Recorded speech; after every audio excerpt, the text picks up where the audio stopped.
Hello. Greetings. We're in the Finnish mystery, and we're on page 48.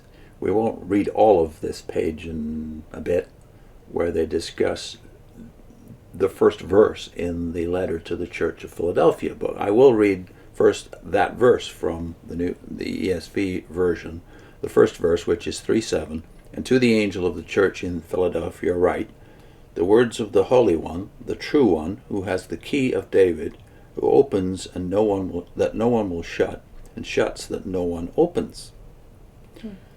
So first of all, the identification, that they are identifying Philadelphia with the work of Martin Luther, despite the fact that, of course, in the original it's not about Luther at all, or about a church epoch. It's about a church that existed around the year 95, and that gets a glowing review here. Christ doesn't say anything negative about this church. Now contrast that with what they do with it, in terms of trying to make it about an epoch, the epoch that followed the work of Luther.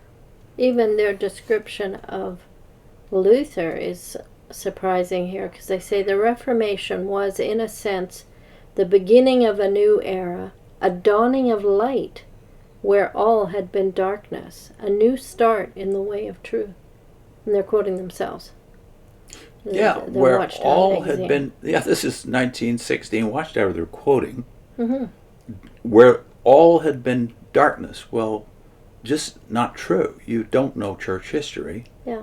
And none of the historians that you do quote throughout this book would agree with that assessment. Yeah. They would not say everything in the Middle Ages or in the age after the apostles had turned to darkness. And Luther Luther didn't believe aiming to get out of the church. No, he would have stayed happily a Catholic. Yeah, he was just, if it hadn't been that they opposed him. Yeah, and there were only aspects that he had trouble with. Yeah, so we should say that. But you do want to read some of the quotation. Yeah. Not all of this. In fact, the bigger part of it is not them quoting themselves. Yeah, the next two are quotes from Coffin. Coffin, a book called Story of Liberty, and the McClintock and Strong that they quote frequently throughout. Right. So this is under of the churches in Philadelphia. Philadelphia means brotherly love. This stage of the church's history began at the Reformation. There are many still living who possess the characteristics described. Well, actually, that is quoting themselves. That's from the Watchtowerr, 1916 again. Yeah. The exact point of time at which the Philadelphia epoch of the church began was at midday, October 31, 1517. It was at that hour that Luther nailed his 95 Theses on the church door at Wittenberg. And now they're quoting Coffin.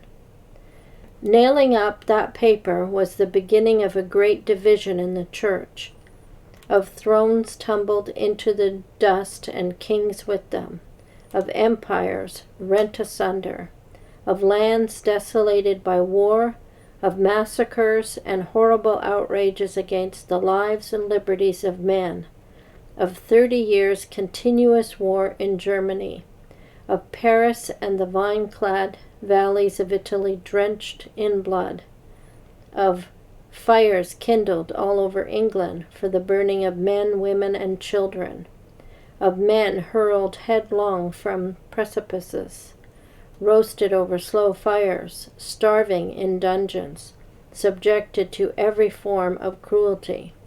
But with all this, the advance of justice, truth, and liberty, the beginning of a new era in human affairs. End of the Coffin quote. Then they quote, who's it? McClintock and Strong's Encyclopedia. The theses ran through all Germany in 14 days, for all the world was complaining about the indulgences, and Luther became renowned, because at last. Oh, at last. It's very small print. At last somebody had come who took hold of the thing. Well, what can we say except Luther was not opposed to all the teachings of the Catholic Church or the creeds that all of Christendom believes in, the creeds of the ecumenical councils, all the way from the 4th century through the 8th century. He wasn't opposing any of that, although you do. So to make Luther a hero, as you made Waldo and Wycliffe heroes, despite the fact that they're all really complaining about new light. And indulgences is new light, the idea that somehow by a financial contribution you can shorten the period of yourself or your loved ones in purgatory. This is not this is not the traditional teachings of Christendom. So we saw that in the case of Waldo and Wycliffe too. They're all complaining about new light, not the traditional forms or creeds of Christianity. So using even McClintock and Strong and Coffin is not helping your case, because you're quoting again from Christendom's sources to prove your point that Christendom is of the devil.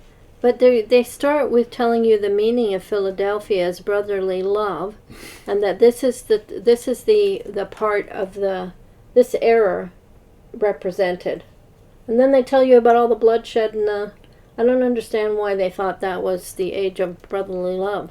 Yeah, it's curious. It is curious that they can double think this way, but they do it now in many ways. Yeah. And yet you realize that if you're going to take the position that therefore the names of the churches are somehow significant of the characteristics of that age, don't just talk about nice people as you do in your first quote, where you're quoting yourself. There are people who have brotherly love today. You're talking about an epoch here in the context.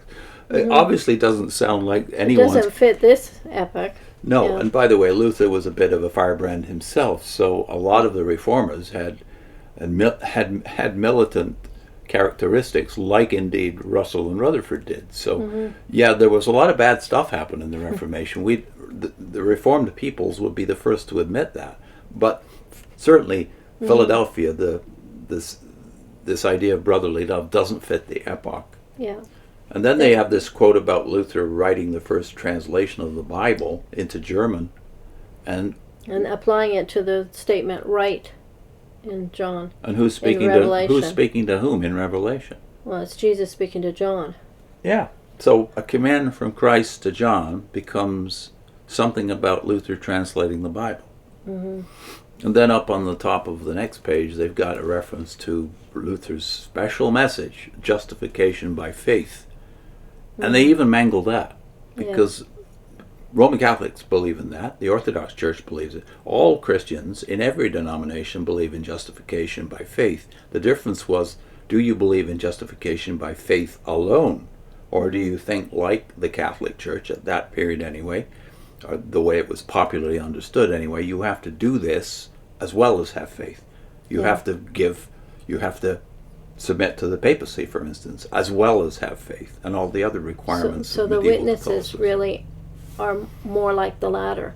Yeah, unfortunately they are, because certainly they do not believe, as Luther did, and most of the Reformed tradition did, in justification by faith alone as the basis of our security as believers. Yeah, they still don't believe that. They certainly don't. So Russell was far closer to that view, unfortunately, than his descendants are. Because it's very clear from the publications today, especially now, with their insistence on loyalty, that they do not believe in justification by faith alone. You must be loyal and faithful in order to get through Armageddon. And be in their organization. So to make Luther a hero is perverse, as to make Waldo and Wycliffe heroes. And I don't suppose they'd make him a hero anymore. No, they don't talk like this much anymore, do they? No. What are our links? We're linking to a video called What JW Org is Not Telling You About Christian Unity. And we'll also put the playlist of your series on La Tourette's History of the Church, right? The History of Christianity by Kenneth Scott Latourette. He talks far more in depth and far greater balance than we do about this, because we're invested in it emotionally. Latourette, as a scholar, talks objectively. So if you want just the facts, check out that playlist where he deals with all of this era of the 7 ecumenical councils in the medieval church. See you soon.